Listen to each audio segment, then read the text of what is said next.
We are right in the middle of the Satsuki flowering season, so you can see all these beautiful Satsukis we have here. We have well over 100, some big specimens, you look at them, which are large, some are small, but generally Satsukis are grown in this size, anything from like 30 centimeter to even 90 centimeter, 1 meter tall I've seen in Japan. And besides having the lovely shape, they have these beautiful, beautiful flowers. And of course, as with all flowering trees, the flowers are the key talking point about these bonsai. So Satsuki is special in that regard. We are very lucky today to have with us Olga Petterson. And Olga, in fact, is Dr. Petterson because she is a plant geneticist. I'll get her to introduce herself, but she will tell us something about the genetics of Satsuki and why they grow in that particular way. So if I can ask Olga to introduce yourself, please. Thank you, Peter. I'm from Sweden. I work at Uppsala University. I haven't been a plant geneticist. I've been working with plant diseases for quite a bit, but during the last almost 20 years, I've been working in the field of genomics. So, Satsuki Azaleas, would you like to ask me some questions? Okay, yes. So, a lot of people in the West are not familiar with Satsuki because they see lots of rhododendrons, they see a lot of ordinary Japanese azaleas, but the Satsuki is unusual because it is a typical plant used only for bonsai.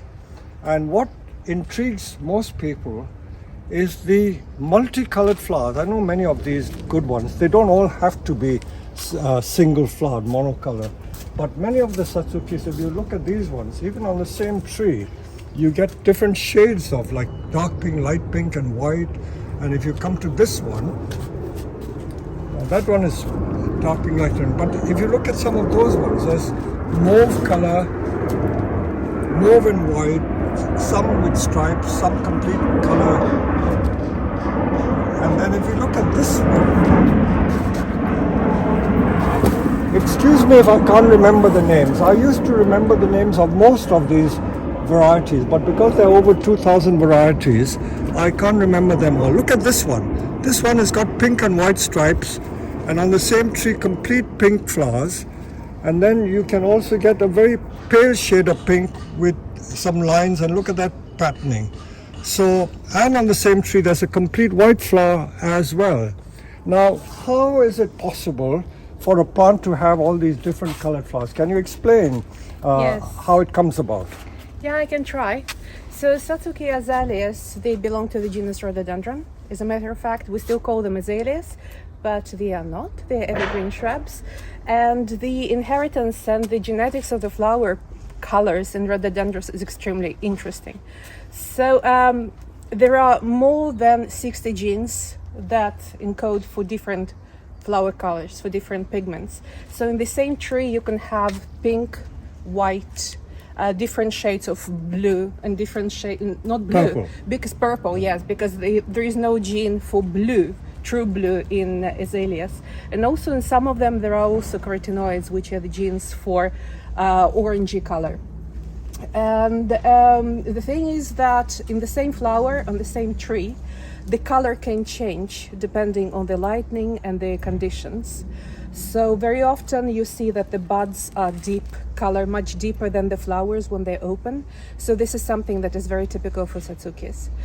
Besides the genes, or not just Satsukis, the rhododendrons themselves, besides the genes actually which are responsible for different kinds of colors, there are lots of so-called regulatory elements, almost 200, that can help the genes to express themselves, again depending on the conditions.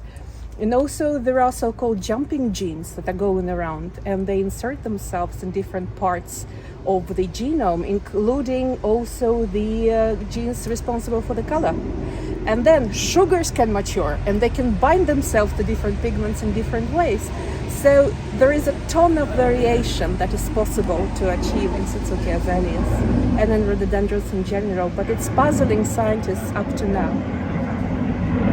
But I have never checked on a particular plant, but I was told that on the same branch, if one year you have one branch which is showing red flowers and white flowers, can you get next year from that same branch a different color? Not necessarily, because sometimes it's inherited genetic mutation, but somehow it's something that is happening when the flower bud is being created.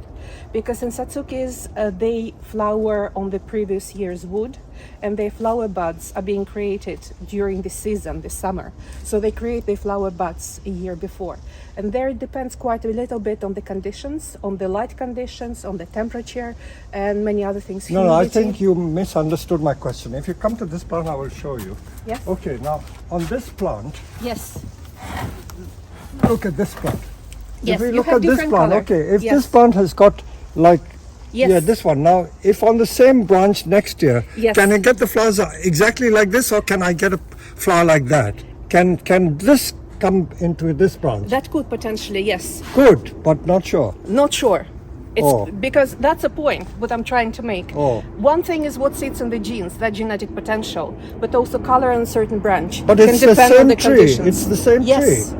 But it's different conditions. I mean, sun is falling different way, and I mean, we don't know many things still. I mean, very many things about azaleas and rhododendrons still puzzle us. So I cannot give you a definite answer. So it can be spontaneous mutation, or it can be something environmental. No, I still don't understand it. It's very complicated. No. It's very complicated. I thought, from this branch, if it is red, it'll always be red, but it won't have flowers like yes. that. If it is a mutation, if it's something in the genes, you can cut this branch Yes. and you can make a cutting. Yeah. And most likely on that tree. Only that flower? Yes. Oh. Yes. If it is fixed in the genes, yes, that is possible. But how do we know it's fixed in the genes? I have no idea. If we make a cutting of this, Yeah. you won't get this, but it's the same tree. They're crazy. So I haven't studied particular color variation in azaleas and not in particular in Satsukis. So it would be very interesting to read some more about it. But yeah, if it's fixed, you will get it.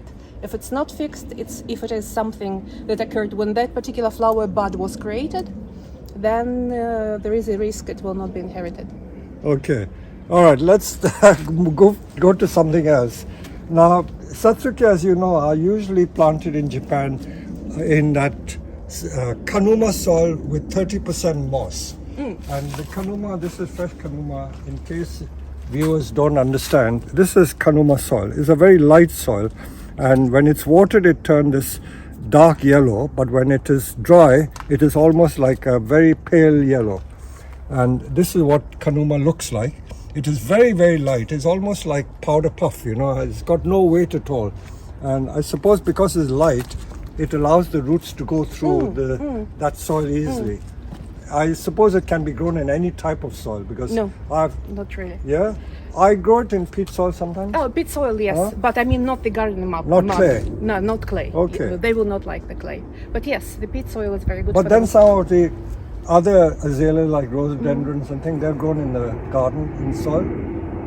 I wonder whether Satsuki would grow in that. They will not be happy. Oh. They will be weakened because rhododendrons in general, they need quite acidic soil. Oh. And the soil should be light because they do not like standing water. They do not want their roots to be deprived of the air. Okay. So you cannot dig them very deep. Also, this business about acidic soil. How Yeah. does acidic soil matter to the plant? If the soil is not acidic, what will happen? And why does it happen?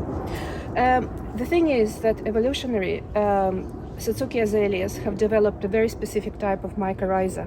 So you know that Peter very often shows trees like pine Pines, trees. pines, yeah, yeah. pines and beeches you Yes, said yes. sometimes. When you see very thick mycelial mats, the hyphae, the mycelium, right? In rhododendrons and in azaleas, the mycorrhiza is completely different. You usually do not see it when you take it out of the pots. The roots are extremely fine, and the mycelium goes, as a matter of fact, on every single flower. And why is it important? Because purely evolutionary, this plant is adapted to living in very acid environment. The fungus it helps the plant to extract nutrients from the soil, like phosphorus, which usually is not sort of easily available in the acid soil. The fungus actually helps the rhododendron or azalea. So to if take the it up. soil did not have the fungus for some reason or does not have mycorrhizae, the plant will not function effectively. Not really, because in order for azaleas, even their seeds, they cannot germinate if there is no mycelium in it or a Oh. little bit of the fungus. At least that's what I learned when I was studying it. Oh. So they really need the fungus for survival. Although we do not see it. So it's still fungus there. is mycorrhiza. Fungus And is how do we know mycorrhiza. that it's got no mycorrhiza? I guess you need to look at the microscope, but without it, I mean, in pines it's easy, right? You either see these Okay. white things or not. On this one, but all of them, they do. They're healthy, they're wonderful, and they do have it. So it's just an evolutionary adaptation. They just like the acid soil. But they have also very fine roots, so without fungus they will not survive, because the hyphae just go to the soil and they help to increase the surface of the roots so it can extract more moisture and more nutrients. It's extremely fine roots. That is why you should be very careful when you are root pruning or when you are removing the soil, because they do not really like to be messed with the soil, with the roots close to the ground. But otherwise, yes, I mean, around the Yeah, superficial I've been ones, it's trying fine. experiments by growing Satsuki and like a light. I don't like to keep referring to peat because we used to use peat, but like a peat substitute, maybe even pine bark. That is okay. Yeah, It's that is acidic. excellent, yes. Yeah. And pine needles, but be careful not to mulch with pine needle too much, because then soil can get even more acidic than it should. And then you can get yellow margins on the leaves. That's the main sort of pardon my nails, I was weeding. So it's the main sort of symptom of iron deficiency. And that can occur when the soil is too acid. So it should not be too much of a good thing, you know. Another beautiful thing about azaleas and rhododendrons in general, they do not have top dominance, or they don't have apical dominance. They have basal dominance. That's why the tops of them die. Tops of them die very easily, and if in normal, in deciduous trees, you really need to work hard to keep the tops compact. On azaleas, it's another way around. You need to be very careful to keep these guys compact, because they will grow much faster. But usually if you prune it too hard to control it, Yeah. it may make it even more vigorous at the bottom. Yes, I know. Because also the thing is that with rhodies, let me find a nice branch for you. If you zoom into here, so with rhodies, the thing is that there are small buds that will be in the every sort of place where where the leaf was attached, and they remain active as long as the plant is alive. So you can cut it, and there will be new bud. So you can bud remove the bud. leaves. Exactly, you can remove the leaves, and still they bud back very I've seen in Japan easily. they prune very hard after flowering. Yeah. And the good thing also with azaleas, because this one, for instance, it has a fantastic flower display. So it's perhaps good to chop off all the flower buds next year, so it can rest for a while. And in case if you do not know how to prune the Satsuki azaleas, you can do it either, or not to prune, but to deadhead them. Remove the dead one. Yes. Like So that for one. instance, this flower is spared, right? So what you do, you can, I was shown the commercial way to do it. You take it here, hold the branch, and then you snip it. So the entire thing is gone now. But usually people prune it. Yes, I like to do it with Yeah. small snippers. Yeah. Yes. And then also what you can do to increase the bushiness, like here you have a central bud. You can also remove the central bud. So next year there will be a new branch coming from every single part, every single leaf. So instead of 1 or 2, you'll get 1, 2, 3, 4, 5, 6, and so on. So they'll get bushier. These, I think, they were pruned quite hard, exactly as you Yes, said, Peter. yes. So they just going Snip. and snipping. And with Satsukis and with rhododendrons, it's perfectly fine to do so when the plant is as vigorous as this one. Okay.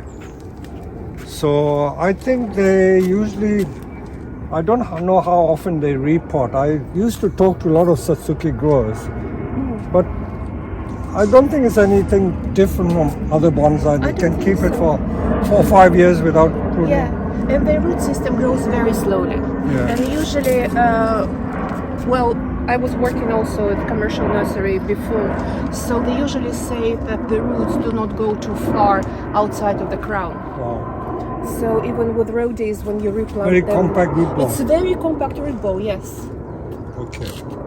All right. So it's quite interesting. But again, it just shows that there is so much that we know and do not know. Look at this one. If you home in on this one, look at the different colored flowers. There's a deep scarlet. Deep also scarlet, striped. white stripes. There's one flower at the back with like a speckled.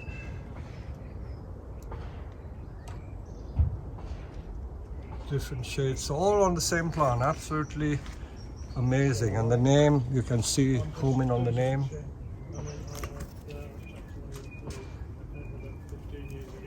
So for people who have not been introduced to Satsuki Azalea, I promise you that this is a very nice plant. And of course, within the Satsuki, look at some of the detail. Let me point out, this is a double flower, almost like a rose. You see how many double flowers it is, double.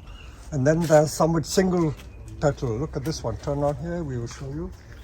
This is what we call single petal, not And like a some of rose. them are very fluted, so there are lots of ruffles Oh. around. Yeah, And also I've seen a couple of cultivars that have, oh, if you come here, it's sort of a simple flower, but the shape is completely different. It looks like a very neat trumpet with lots and lots and yeah, lots petals. of petals, Yeah, yes. the more you look at it, the more variation there is. Yeah, Isn't it? and there are another ones which are sort of open like a star. Yeah. They're almost like Magnolia stellata. Yeah.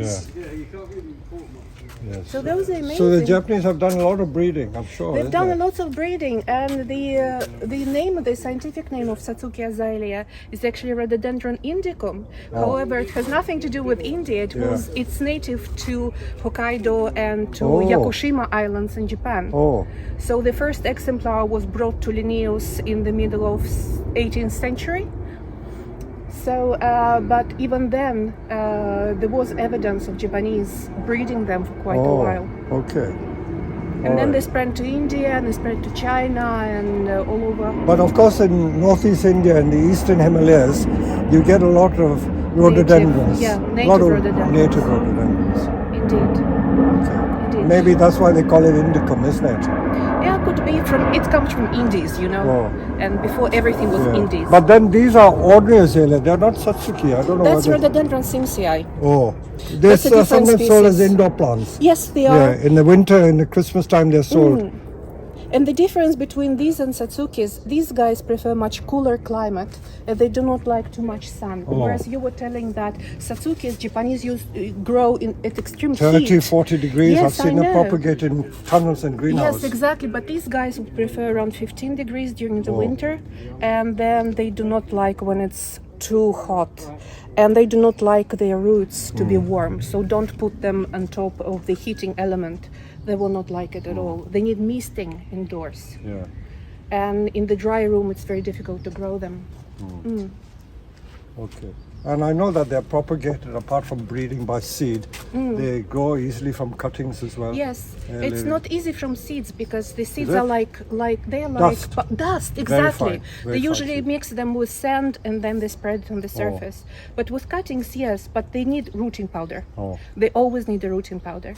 You can also make an overarching, so you can take In arching, yeah, like in ground arching. layering. Yes, ground exactly. layering. So you can make a very Touch the soil. yes, you can make a very small cut here, put some indolacetic acid or the rooting powder, and arch it down to the soil and pin it with a Yeah, peg. that's how the big rhododendrons are propagated. But these ones as well. But by cuttings very easily. You showed it, I think, in a Yes, couple of your yes, videos. yes. Yeah. Okay.